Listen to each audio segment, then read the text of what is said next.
Hello there, I am Nu-Trix, and today I'm answering someone's question that I had online this week. The question is simple. It's, can you do a tour of your studio, show what you have, explain what you have, and why you have it? It's a follow-up on the video I did where I decided to sell stuff. I explained what I sold or I was trying to sell and why. This follow-up question is interesting because this week I sold one of my pieces, the System-8 that I had. So now I have money to buy on something else.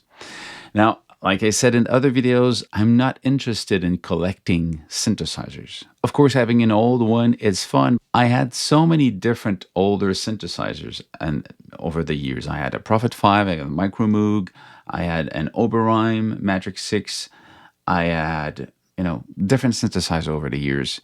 I sold all of them. So everything I have today has been switched at one point in my timeline of making music. And I've been making music since, I think I bought my first synthesizer in 92. So I've been there a while, The reality of it is that I don't get emotionally involved with the synthesizers. I don't want them to keep them. There's nothing there for me. It's a piece of gear. Some of them I really enjoy because I find that they're easy to use and fast. They're cool. But at one point, I get tired of it, and I still think I can sell it for a good price and buy something else. Of course, if I feel I cannot sell it for a good price, I won't. Like I've got a JV 2080 here. I don't feel that if I get $200 for it is a good price, so I'm still going to keep it. And as long as it's the only price I can get for it, I'm going to keep it, even if I only use it once a year or once every 2 years, because for $200, it's not enough to buy something else. So I'm going to keep it. It's also that question. Now, if I want to invest in a new synthesizer, because right now I'm thinking about that by selling the other one, I think I want to put about $1,000 Canadian on something else. And it doesn't mean it's going to be new. Everything I've got here, almost, I'll explain as I'm going along, most of it I didn't buy new, And if I did buy new, I had a deal, I'll explain. So before looking into what's the next thing to add to this studio, it's a pretty good idea to do a inventory and think about where everything fits inside my music making. And of course, this is my personal approach to making music. This studio is answering my personal call, an inspiration way and workflow to create music and be inspired. And the fact that I want to switch stuff around and buy new stuff and one of the reason is to get inspired again by other ways of making music and other devices. That's clear for me. So nothing here is something that I should keep forever. I can, but it's not by default what I want. It's right now cool and I want to use them. I like them, I enjoy them, and they're filling one part of the whole system. So let's just go ahead and do the tour, and I explain what I have, why I have it, and at the same time, I'm doing this for the first time in real time. I just wrote down everything that I have, and I open even doors in the studio and look into box to see what I have, to be sure I've got everything on the list. And I'm doing this at the same time, and you're probably going to see me thinking out loud about why I have it, and it would help me for the next step. What's going to be, what else do I want to buy? Because the list of stuff that I want to buy can be used, can be new. Got to be clear. I don't want to pay full price for it. So I think most people don't, but I have no problem with buying an open box. My computer right now is an open box that I bought for at least $400 less because it was an open box. I don't care. I mean, at least if it works and it has the warranty for it, I'll take it even with an open box. So same logic with the stuff here. I had this with the rebate because I did some work for the company, not the company there, but the store that sold this. So I got a good price on this. If we think about synthesizer first, sound generating devices. I have the Micro Freak, a very powerful synthesizer and very simple package. The Micro Freak I got directly from Arturia. It's a paraphonic synthesizer. It does so many different synthesis, and it's a very cool little package. Last summer, or no, a year ago, I got the Korg MS-20 Mini. It's a full analog synthesizer. And what's interesting is I got this plus the step sequencer for only $600 Canadian. So that was my, let's get into semi-modular synthesizer. So I've got this. The possibilities of modulation is really cool. So I'll do another video about that if you want to. I've got my Polysynth, which is the Mini Freak from Arturia. Again, this I got directly from Arturia. It's a really cool synthesizer. It's more than a Micro Freak by 2. It has stuff that a Micro Freak cannot do, and it's a really powerful synth. And remember that the 2 Micro Freak and the Mini Freak, they both have analog filters and analog amplifiers. So it still have that roundness and cool sound to it. I have the Novation Circuit Monostation, which is a really, really cool synthesizer. It's basically the same engine as the Base Station 2, but in a circuit box. And it has the same capacity of flipping between patches.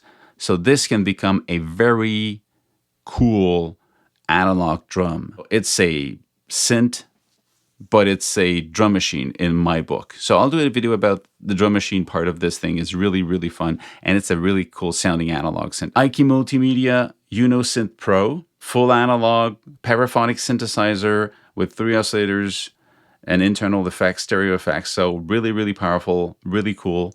Of course, I would prefer having a bigger interface, which they did with the new Synth, but still has everything we need. You know, it's super powerful, and there's a computer software editor for this, so you can have access to everything inside it if you don't like to have the interface here.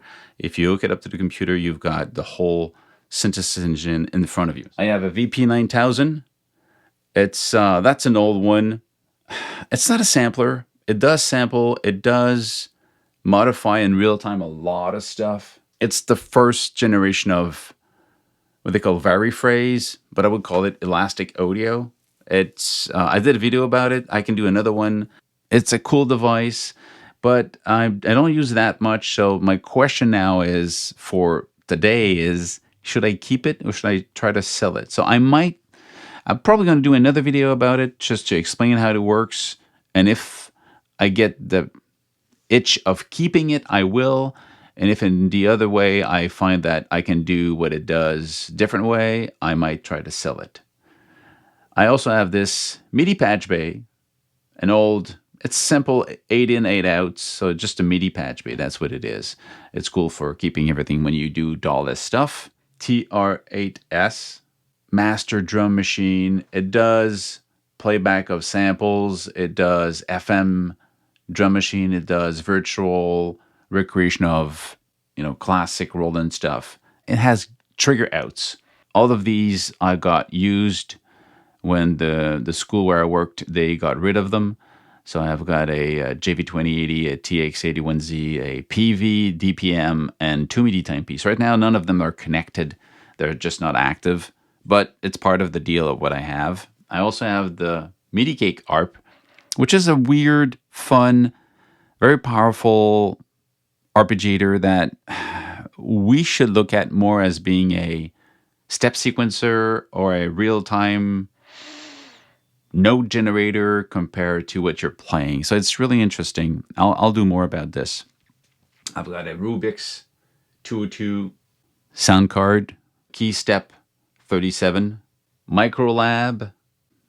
I have this little thing here, the VRM box from Focusrite. And this is a virtual monitoring system. It recreates different rooms and tones and sounds, so you can have it so it can sound like you're mixing in a big studio.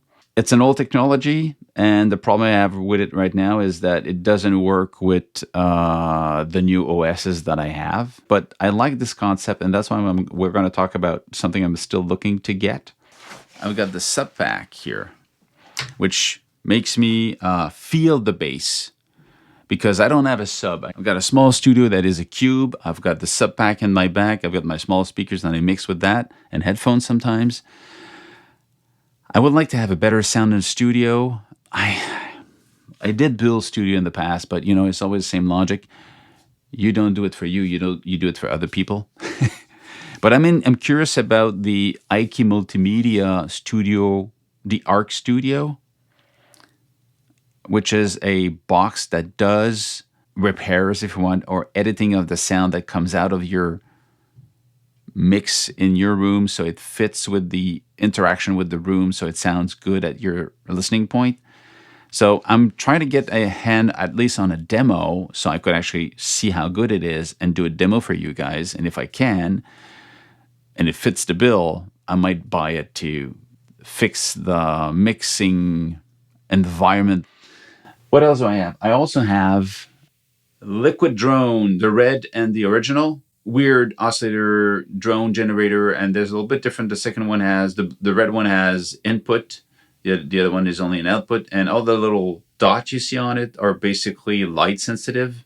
So it's really weird stuff you can play with. I've got my Korg key station controller. I'm mostly used for iPad. I have the Chug from Solar.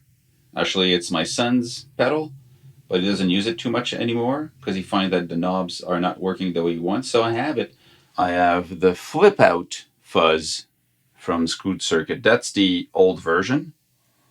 The logo has changed and everything has changed, but it's a very nasty sounding, very cool sounding, handmade pedal for fuzz, and a little weird. The Flip Out, I did a video about it, so if you want to know more about it, check it out. Cool. So after talking about all these things, I've got effects. I also have a teenage engineering device. I've got the OP12. It's a cool little thing.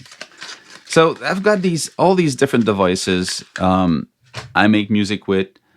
If I break it down into what I might want to have when I create music, I have my polysynth.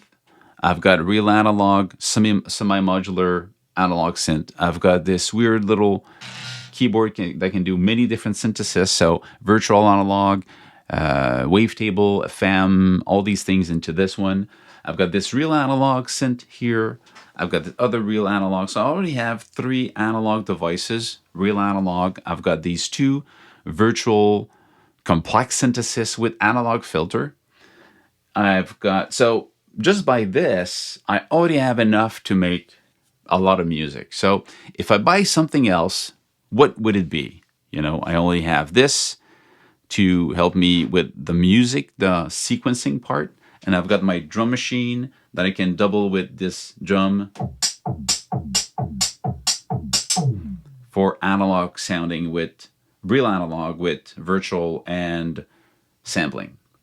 I don't have a sampler, and my default, I don't want to have a sampler. I don't sample a lot of stuff, but if I want to sample, I can still load into this one or this one and trigger my sample. So in that logic, I don't see why I would have a sampler for now. It's not something, I'm not part of my workflow to sample what I do in real time, so it's okay.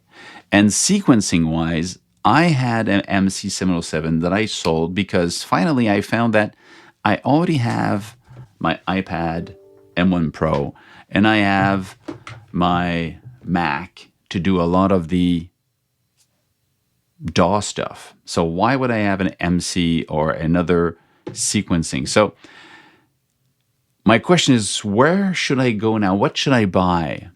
I've been thinking about groove boxes. I looked into the Poly Tracker and the Tracker. I really like the Poly stuff. I played with it. I found it interesting. But when I think about it, the way you program it, it's not going to be inspiring for me. It's cool when you just take that box and you go around and you go anywhere and just have one box and make everything into one. Okay, fine. But so after thinking about it, I'm not going to go that route. Teenage engineering, I look into the OPZ because remember, I don't want to pay more than $1,000 Canadian. I looked into the OPZ. It looks interesting. It looks really powerful and interesting. But what I don't like is that the OPZ needs a iPhone or an iPad close to it to have the visual information that you don't have a screen, so you have that combination of interface to work with. This is something I tend to stay away. First of all, just to understand where I stand when I buy stuff. When I buy hardware, I want something that I can resell. I want it to keep as much value as it can. And I might keep stuff for 10, 15 years, and I want to be able to resell them in 10, 15 years, and it's still something that somebody wants to have. This is a problem to sell because if I want to get rid of this, it needs to have an old computer. So right away, not a good value. But this, I can resell in 10 years. It's still going to be a synthesizer, and it works. It doesn't need anything else to work. Of course, the software goes with it, gives you more power. But even if you don't have a software, there's MIDI in, there's MIDI out, there's audio in, and everything works by itself. You're going to be limited in maybe the software support for it, but even the USB should work because it's USB compliant. So in that logic, I want to have stuff that doesn't need drivers to keep on working after they don't support the drivers. So this doesn't need a driver, this doesn't need a driver, this doesn't need a driver to send MIDI. But of course, if you want to have the extra stuff, you need the software for it. But without the extra stuff, it still is a fully functional device. Same thing with this. So in that logic, these devices, if I keep them 15 years, if I give it to my kids when I'm older and they sell it, they're still going to be devices that worth something because they still work by themselves. They still do something. So when I look at stuff and I see like teenage engineering OPZ, I go, I don't think it's the right thing for me because I'm going to be annoyed by the fact that it doesn't really fully function without the software. It's a no in my book. And I don't want to pay, almost $3,000 Canadian for an OP, another model. So I forget about that. So I'm wondering, what should I buy? I always been a fan of Moog, and I had one in the past. I don't have one now, but $1,000 doesn't get you a lot of Moog today. But might go for the DFAM or the Grandmother. The Grandmother is like $1,000, a little bit over $1,000 in the used market in Montreal. So I might be able to get one around $1,000. So it could be okay. Then I would have this open part of patching stuff so I can interface with other CV gate that I have. Keeping in mind that it might not be fully compatible because they're not using the same logic, Moog and Korg. But at the same time, what I don't like about it is you're not able to save the presets. Should I go with digital or analog or virtual? I already have virtual, analog, and other things. I already have real analog, real, and real. What I'm thinking right now is I don't have anything from Electron, but I don't want the cycle and the small one. I want something that, again, will be worth more, longer run, and be useful for me. So I'm thinking about the Electron Analog 4, which can be a 4-note polyphonic synthesizer, fully analog. It could be also a drum machine if you want, because each of the 4 parts could be, presets of kicks and snare and hi-hat. So you could use it as a drum machine if needed, or you could use it as 4 analog, synth playing, or 2 duophonic, so polyphonic of 2 notes, or 1 of 3 and 1 of 1. So it's a very flexible logic, and I'm not even looking at the Electron 4 Mark II, because that's more than $1,000 Canadian. but the Electron for the original one. I mean, I don't need 4 outputs out. I could just use the 2 out, and I'm going to be happy with that. There's also the option of looking to get a secondhand System-1M, the plug out from Roland that run on System-8. Not all of them, but a lot of them will work on the System-1M, but a System-1M as CV and gate capacity. So it could fit really well in my CV gate new world of synthesizers that I have here. That's it. That's the mindset I'm in. I'm wondering what else can I buy, but I want to have something that I can resell if I don't like it, still going to keep the value. Something that will fit the bill of completing what I'm doing. And I'm into analog sound. I have no problem with monophonic synthesizers. I don't need a polysynth per se. I could also look for smaller boxes, smaller synthesizers you get for like $400 and maybe get 2 of them for $1,000, and having 2 other devices that can maybe have CV in, CV out. So if you have any suggestion, put them below. It's part of this interaction. If you have any question about the studio, put them below. Looking what I have, I remember now that I will do videos about the MIDI timepiece if they work with the M1 Pro and the new OS. I'm curious. I think they will work. The MIDI timepiece driver seems to be working, so I'm going to do that to verify this. And I'm going to do more stuff on the MIDI cake, and I want to do something about the MS-20 to show you what you can do with it. And I want to do a course on the Micro Freak, Mini Freak to show you what you can do sound-wise. And I want to do a video about the VP9000. Now, I don't have enough time. So that's it. Stay safe, make more music, put your question below, and see you soon. Cheers.